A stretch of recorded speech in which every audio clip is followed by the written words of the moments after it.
Cajazeiras, a terra de Josival Pereira. Então bora agora conversar com ele sobre política, trocando em miúdos.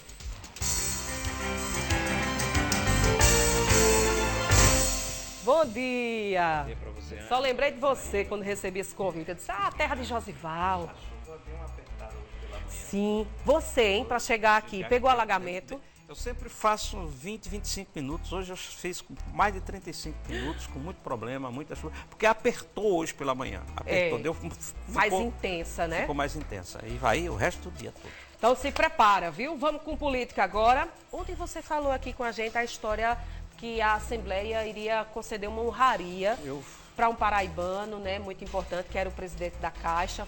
E aí o evento aconteceu, né, Josival? Eu fui para esse evento, acompanhei esse evento, foi bastante prestigiada essa sessão de entrega da medalha Epitácio Pessoa, que é a mais elevada honraria do Poder Legislativo da Paraíba, que foi entregue ao presidente nacional da Caixa Econômica Federal, que é Carlos Vieira, que é um paraibano, a essa homenagem lá. Vamos ver como é que foi a homenagem? Chega, vem. Vamos lá. A homenagem aconteceu na tarde dessa quinta-feira, no plenário da Assembleia Legislativa. Carlos Antônio Vieira Fernandes é paraibano, natural de Lagoa de Dentro e fez carreira como servidor público na Caixa Econômica Federal, com mais de 30 anos dedicados ao setor bancário. Carlos Antônio Vieira está na presidência da Caixa Econômica desde outubro de 2023, quando foi nomeado pelo presidente Lula. Em João Pessoa, ele chega para receber a medalha Epitácio Pessoa, considerada a maior honraria na Assembleia Legislativa. A propositura da homenagem foi feita pelo deputado estadual João Gonçalves, que destacou o protagonismo em iniciativas do paraibano no desenvolvimento do estado. Além da carreira ativa, Carlos Vieira se estabilizou como professor titular. É ainda autor de livros e capítulos publicados em 2024, abordando temas de inteligência. Antes de receber a medalha, Carlos Antônio Vieira falou com a imprensa. É um motivo de muita emoção, de muita alegria, de muita felicidade. É uma trajetória que não é só minha, é de tantas pessoas que me acompanharam ao longo dessa minha vida profissional. A homenagem foi prestigiada por muitas autoridades. Tava lotado lá, viu? Você veja as coisas, para ser uma observação interessante. Sim. Carlos Vieira foi nomeado para a Caixa Econômica em 2023 e tido como uma indicação do Centrão, uma vaga do Centrão. O Centrão estava reivindicando a Caixa Econômica. Lula tinha nomeado uma petista que era lá de São Bernardo do Campo, né, uma mulher para a presidência da Caixa Econômica, e o Centrão reclamou muito que ela não estava atendendo. Foi muita confusão. E ele foi lá para lá com essa visão do Centrão. O interessante é que ele fez um pronunciamento e o discurso revela que ele está hoje muito distante do Centrão e completamente alinhado com as políticas públicas de Lula.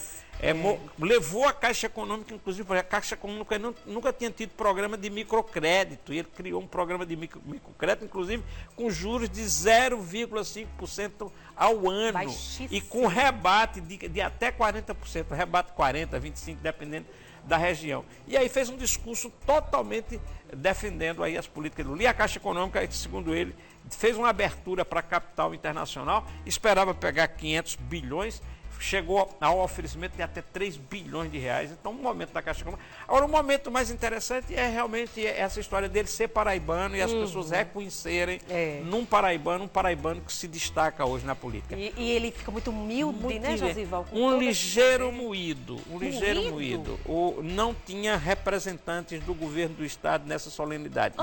Não é em relação a ele. O problema foi que durante o dia todo Adriano Galdino andou fazendo muitas críticas ao governo em entrevistas. Na Assembleia. E aí a informação que eu tive é que o pessoal do governo resolveu recuar, porque podia ter críticas ao governo e haver um problema. Então, um moído político por conta disso, um moído político por conta das eleições. Falar em moído, essa semana toda você trouxe pelo menos um moído por dia. Aí chega de uma solenidade como essa, ele já solta esse moidinho. Então, será que a gente pode ter aí mais história para hoje? Eu disse a história de Adriano Galdino. Teve muitas críticas de Adriano Galdino durante o dia ao governo do estado, mas teve um fato durante uma entrevista que ele concedeu na CBN, eu vou dar a fonte aqui, Sim.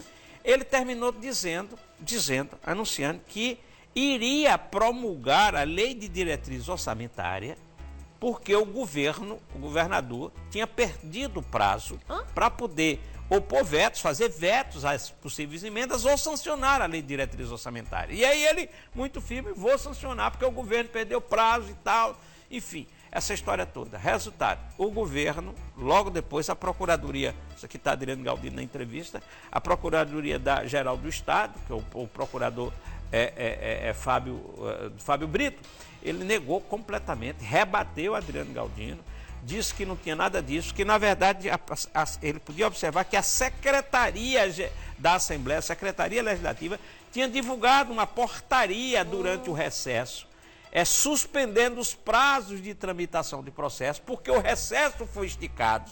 Se lembra, em julho? Então, houve também a suspensão dos prazos e com isso o governo não tinha pedido prazo. Está aqui Fábio Brito. Isso aí é uma nota longa, está aqui a nota. Publicaram nota. Está aqui a nota diz nota da PGE, menino? Diz os dias em que foi suspensa a Secretaria Legislativa, ou seja, devolveu a culpa para a Assembleia, dizendo que a Assembleia tinha prorrogado os prazos relacionados às etapas do processo legislativo, e aí que o governo vai, de fato, então, agir como tem que agir. Porque é o seguinte, só para as pessoas entenderem, a lei é aprovada aqui, vai para o governo vetar ou sancionar, né? E o governo às vezes seta. Tem prazos. Quando o governo perde o prazo ou não veta, ou por alguma razão deixa de vetar, então volta aqui para o Legislativo e o Poder Legislativo tem o direito, tem o poder de promulgar. Promulgar entra, o governo sanciona, o Legislativo promulga e entra no sistema jurídico. Mas aí precisa respeitar o prazo. Então isso aqui foi um moído. O moído, Adriano Galdino e governo do Estado. Para fechar a semana com mais moído, mas todo dia foi um. Foi muito. Ixi, meu Deus. Peraí, que eu estava ansiosa para encontrar Josival Pereira para pedir a análise, né, do trocando em miúdos dele, da situação de Hugo Mota lá em Brasília. O jornal ontem, hoje de madrugada, só deu o paraibano Hugo Mota. Depois de algum tempo, o Hugo Mota se segurou ali para poder, eu acho que não entrar no moído, daquela história da ocupação da Câmara e tal, e quando foi agora ele começou a dar entrevistas. E as entrevistas ele vai fazendo revelações, vai dizendo, assumindo posições, que vai estabelecendo marcos, limites da atuação da mesa da Assembleia, que é para tentar evitar confrontos. E ele está sendo... Ontem ele pegou pelo menos 3 temas absolutamente polêmicos que ele estabelece limites. Primeiro tema, tem aqui, segundo ele, não há clima para anistia para quem cometeu atos graves. E aí ele faz, não há clima para anistia para quem planejou a morte de outras pessoas. Ou seja, então ele bota a anistia aqui, não tem anistia, a ampla, geral e restrita para cúpula. Vai acontecer. Para cúpula, Bolsonaro, coronéis, generais e tal. Aqui ele diz que não há clima para votar isso. Mas aí, aí é um recado para a direita bolsonarista, que é o seguinte, se quiser vai ter que ceder, vai ter que discutir outro texto, que não é agora. Então mas claro, ele estabelece a regra, a mesa vai atuar sim, quer estabelecer esse limite, embora eu acho que os bolsonaristas aí não vão se sossegar, porque na verdade eles querem de qualquer forma beneficiar Bolsonaro antes do julgamento. Aí o outro ponto de Hugo, ele fez críticas a Eduardo Bolsonaro. Ele falou também muito claramente.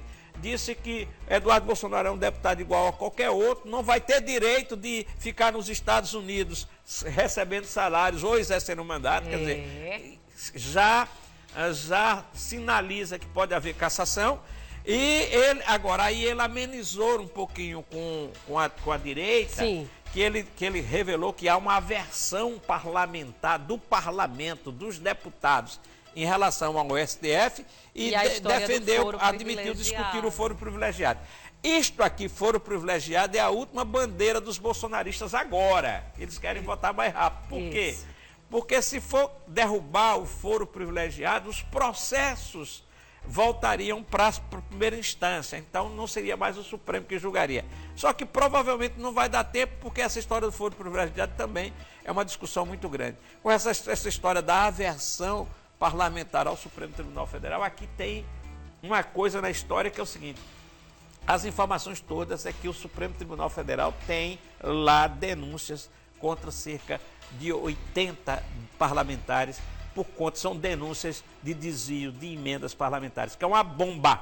E eles querem impedir, fazer com que o Supremo Tribunal Federal não inicie esses julgamentos. Vão acompanhando, viu? Que é o cenário nacional e o paraibano e aí, está bem no centro ali. Hugo, de fato, parece ter feito a reaproximação com o presidente Lula. Tem umas fotos nacionais, Lula com a mão assim no pescoço dele, assim ontem, com Alcolumbre, Lula elogiando ele. Então, acho que parece que fizeram as pazes. Vão pegando os recortes, viu? Com o discurso dele, agrada também a Lula. Também, né? Agrada eu que estava ansiosa também para encontrar com o Josival Pereira para falar sobre o aniversário do governador João Azevedo, porque ontem foi o dia do aniversário dele. Aí vieram aqui na minha rede social e disse, peça para Josival trocar em miúdos essa história, né? Ele descansou, tirou o dia para descansar, foi trabalhar. Como é que foi, hein? Nem o aniversário do governador escapou de moído político aqui.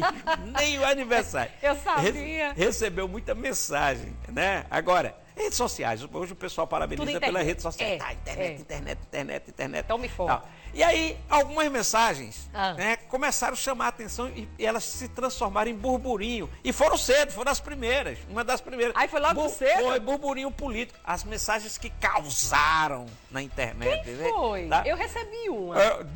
Olha, só Cícero Lucena botou 2 mensagens. Oxente, foi nada. 2. Cícero botou... Aqui, isso aqui é no Story, tá? Essa eu não vi, não. Ó, no Story, ó. Tá. Menino, olha... Uma homenagem tanto, né? Com várias cenas aí desses eventos, dos encontros, da amizade, da parceria política, pessoal. E aqui, parabéns, João, continue abençoando sua vida, que Deus continue abençoando sua vida, e te dando comigo, saúde, sabedoria. E conte comigo para cuidar cada vez mais e melhor de nossa gente. Eita. Tá certo? Aí Cícero depois não se conteve, colocou uma mensagem, tá certo? Com texto e no tudo. feed. No feed. Hoje é aniversário do meu grande amigo, o governador João Azevedo Lins. É muito bom poder estar ao seu lado nessa parceria que está fazendo a gente viver melhor, o melhor momento e trazendo grandes avanços para a capital de todos os paraibanos e paraibanas. Com trabalho feito, compromisso, tal. João, continue Deus Pai. E aí, como se não bastasse Cícero transbordar em manifestação de carinho, né? Aí Messinho Lucena também colocou a mensagem no feed, a mensagem dele, tá? Parabéns e tal, não sei o quê.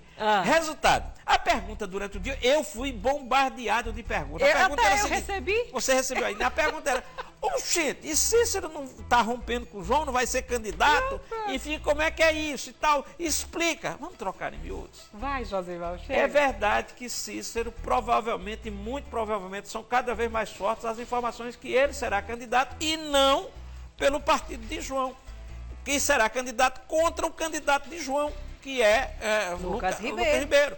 As informações é que Cícero deve, nos próximos dias, já anunciar que está saindo do progressista. Sim, mas aí começa a segunda parte do problema político, do moído político. Cícero quer ser candidato aqui, mas quer votar em João para senador. Quer continuar votando em João para senador. Então tem que manter a parceria, né? E quer manter a parceria. A pergunta completa é se isso vai ser possível, se dará para poder manter essa relação, se não vai gerar desconfiança lá no Grupo Ribeiro, Hugo Mota. Como é que vai ser isso? A Paraíba pode inaugurar este ano, tá certo? A relação aberta política. Aberta, tá? Que é votar no governador de um lado, votar no senador do outro. Tá? Provavelmente os bolsonaristas da chapa tenham só um candidato a senador, então você vota num e vai buscar outro de outro partido. Provavelmente o veneziano quer ser candidato também do outro lado, só com um candidato. Então, relação aberta na política. Olha, o tempo está passando, eu não tenho mais tempo para falar mais nada. Poliamor. Na política, né? Tá certo? Menino, não deu nem tempo dele falar da confusão que teve ontem na Câmara, que teve vereador assim, ó. O que é que você tá falando aí? Foi. Briga feia na Câmara. Briga feia na Câmara. Mas é a CPI. Eu acho que ela vai ser instalada, mas tá dando muita confusão. Foi. Só para finalizar, chama o povo que amanhã você tá aqui também na TV Pois é, amanhã eu vou fazer um debate sobre essa história das redes sociais aí, da internet, da adultização de criança, a legislação, Boa, Josival. como é no mundo, a legislação no mundo, como é para Boa. isso, como é que se controla isso. Mas nem só, vamos falar só essa história da moda, da adultização, vamos falar de outros crimes na internet. Amanhã, sábado. O Coronel Arnaldo Sobrinho tem doutor nisso, doutor. Especialista, viu, nessas coisas aí de internet. Que horas que é, Josival? 8 horas da manhã. Josival Pereira no Tamo ao Debate amanhã e no Trocando em Miúdos por hoje é só. Bom final de semana. Segunda-feira, hein? Com certeza aqui. Fluido. Venha. Vamos abrir